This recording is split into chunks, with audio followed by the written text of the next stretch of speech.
Hello, everybody out there. Welcome to the Drinking on Mars podcast, the best of Patrick Flynn, music from the 80s, 90s, teens, zeros, and sorry, I messed that up. 80s, 90s, zeros, teens, and today. I need to do that in an FM voice. My guests today, brother Robin Flynn and drummer Shane Piddington. So we're here today to talk about what was probably, I think, for me, I think it was probably the first real band or proper band I was in. I would think it was in kind of some drum machiney synthesizer things beforehand. But I think Secret Agent Man felt like was band. Well, we were all in high school at Orange High School at the time, and I was a guitarist. Robin, you were on bass, and Shane, you were on drums. Yep. I can't. That's correct. My memories of it are all pretty hazy, but somehow we obviously got together to form a band, a three-piece, and I just remember that we used to do a lot of rehearsing, Shane, down in your bedroom. Yeah, we can actually thank the Christian church for that, because my mum used to go to church, so the house was empty, which made it Sunday morning rehearsals possible. Okay, yeah, yep. That and Goon. Right. Okay. No, it was Stone's Green Ginger Wine. Of course. The foibles of youth. Well, maybe that's why all the memories are all pretty hazy for me. Yeah, it could be. But I do remember we did plenty of rehearsal in your room. I remember Species Deceases was Species Deceases by Midnight Oil had come out, and Shane used to play along to that. that and 10 to 1. I think I thrashed 10 to 1. Yeah. So you're definitely more from the rock side of the world, which was kind of cool. And absolutely, like music. Go on. I was thinking about it the other day. You guys listen to a lot more. I mean, I don't know what you want to call in the 80s underground or indie or whatever. I mean, I listened to primarily, mainstream stuff. So it was sort of odd too that there was that mix of people with sort of varying interests, if you like. Yeah, it was interesting. Yeah. Look, just I didn't know any of the stuff you guys listened to. I really didn't know any of it at the time. Well, look, that we did this amazing gig at the Canobolas Hotel. Yeah, of course. That was 1986, wasn't it, Pat? Yes, it was. So, and that's right. Did we do any other gigs? We'll get to that gig. I just wanted to kind of talk a little bit. It's the one in Post Office Lane that we did. Oh yeah, that's right. Yeah, so that was the 24-hour actathon. That was it. Where it was like a fundraiser for the youth arts troupe or something. Yeah, that was a good one. I've actually got a photo of that. Yeah, you sent it to me. Yeah, good. So I'll be able to dig all of that out and share that. So we did that gig. But that was pretty cool though, to be able to have something like that in Orange, that there was a 24-hour actathon and all of these performances for 24 hours. Yeah. I didn't actually remember it was a 24-hour actathon. I couldn't actually remember why we were there, but yeah, that's right. It was on the scaffolding stage. Oh, that's good. That was it. So that was one of the good things about Orange, I guess. Growing up as being teenagers was pretty interesting, and that there was stuff going on in the arts and performance. There was quite a bit actually. The No Ones was something that comes to mind as well. That was an interesting. That's right. Yeah. So 1985. Yeah, a massive performance art project that outraged the nation. Pretty much, yeah. Yep, no, that's a good one. I'll put a link to that in the description. Yeah, do that. So people can see that. Yep. Okay, so anyway, it was good to be a teenager in Orange. Shane and I, we were just talking earlier about how reminiscing a little bit about Orange, and then how as we got older in later years, we kind of went off it for a while, and I was saying the country in general, but now we've reconciled that, well, hey, Australia and the country New South Wales is a pretty good place, and Orange is actually a really good town. It was. Well, I don't know if Shane, you have still family and connections back there. Yes, I do. Yeah. Okay. Well, I was actually there last July. Stayed for about 3 days, and nice. took my kids there, and our mother and our brother went as well, and so I hadn't been for a long time, and it was quite nostalgic actually, and walking around the shopping centre and the mall, and you know, it's like a lot of it hadn't changed, and I was really thinking, wow, this is like being a 14-year-old back in 1984 and still here. And being a huge fan of Stranger Things as well, which is about kids in a rural town set in the early 80s who are exactly our age. Yeah, I felt like I was in Hawkins, Indiana. But anyway. All right, look, moving on. That's not, as we're old men now. Let's move it on to some more rock and roll topics, such as the Secret Agent Men, who the band who, as the track that we've listened to. We'll talk about the track a little bit later, but I'll just talk about some of the influences. I think, Robin, you said that it sounds like a cross between the Sex Pistols and Joy Division. Look, and, yeah, it was. But before we get to the song itself, yeah, I just wanted to talk a little bit about the gig, which Secret Agent Men's pinnacle of our short career, other than the Post Office Lane, was that it was July of 1986. So I was in year 12. I just turned 18. You two guys were both 17, I believe. So you were underage. Yep. Along with everyone was. I was 16. Yep. Oh my God! So it was for the listeners out there who aren't that familiar with Orange, other than the discussion we just had.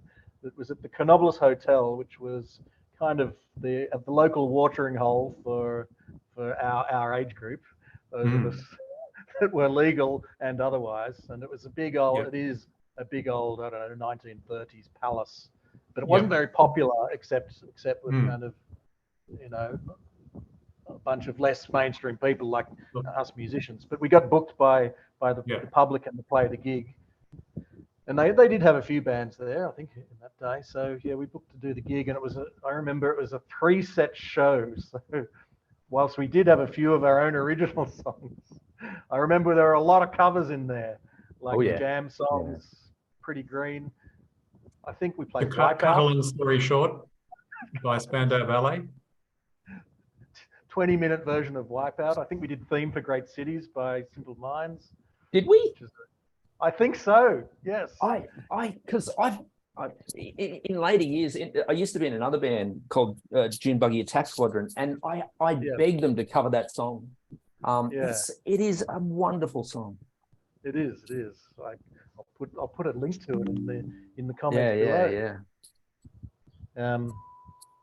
Because it's a very, very, very good Simple Minds song before they went boring when they went to America.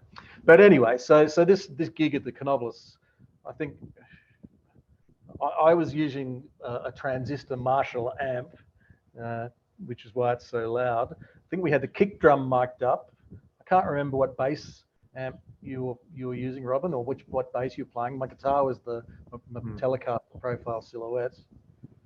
And we must have had a vocal PA, but and nobody mixing properly because there's just feedback all the way throughout the track. Yeah, the kick was going through the vocal PA. Yeah, I'm fairly certain. And of course, the joint was packed as well because obviously all of our friends came. So they knew that the crowd was underage, but they were just shoveling buckets of cash out of the tills because they never really had that many big nights like that. So that was pretty good to be able to pack the joint out. Yeah, absolutely. Yeah, it was. And look, it was a very familiar pub to us because we used to go underage drinking there, and in particular to Cherry's cocktail bar, the cocktail bar upstairs. Yes.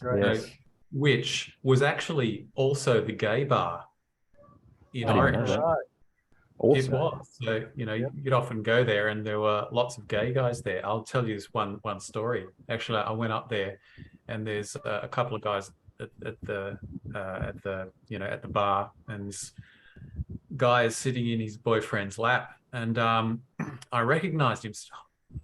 you're Mr. Williams. And he was the year 4 primary school teacher at the primary school I went to. And he was very camp. And back in the day, it was like, people didn't know the village people were gay. And I asked him, I said, look, what's it like being gay and teaching at a primary Catholic school? And he said, look, people are just pretty cool about it. It's fine. So look, there you go. Well, we were ahead of our time. It was out there. we were ahead of the times. So, Yeah. I think Orange is a very homophobic place. Anyway, I don't know. So the gig was just as we kind of. The gig was, I don't know, all hazy. I got some picked photos of it, which I'll probably put up on the one of my social media sites as well to share them around. I can't remember who took them, but they're pretty funny as a time capsule of the 80s in rural Australia. But Brock Harrison recorded the whole 3-set show just on a ghetto blaster at the side of the stage via a condenser mic. So I think I've still got one tape, and that's why I've got this recording of A Culture Devoured. But Shane, you said I'd sent you some stuff. That's correct. Yeah, I think it's actually the same copy. But So I think like about 10 years ago or something, I might have dumped them down. It went from cassette to digital. I'll have to go and dig up an old hard drive to see if there's anything else listenable. But anyway, onto the track itself. That's part of the Drinking on Mars compendium. It's Culture Devoured. It's kind of like our as an originals band who played lots of covers. It was like a flagship song, and I think I wrote it when for some reason I was down in Sydney and was kind of blown away by all of the amount of people that must be living there, and it just kind of had that kind of wastelandy vibe to it, and it's kind of apocalyptic railing against Christianity and US American hegemony. They're very teenage type of things. Look, listening to it the other day, I was that line that went, "America owns them and they're proud of this." Collectively, they're called the evangelists. I was thinking that 1986. It's just as bad now with the MAGA Republicans. Yeah. Yes. Yeah. That was a nice through line. Yeah. Yes. Anyway, still kind of holds up for a bit of a teenage silliness. But then, as I say, these days, now that I'm an old man and still making music today, pop music is made by young people for young people. It's my philosophy. It's just. I got to say, it's got one of the best bass lines. It's an incredibly good bass line. I was listening to it and I'm like, man, that's just killer. It's just a killer bass line. Yeah, well, we'll give Robin credit for that. I think I came up with a rudimentary one, and then it went into the Robin production engine and came out much more fluid and driving. Well, that's probably it's probably a good symbol of our songwriting partnership that went on for many decades thereafter. It did, and we'll hear about that. And the Drinking on Mars project goes by through the weeks. But yeah, the coal mining analogy. I used to say, I was down there in the mine digging the coal, and then I'd ship it back up to you, and you'd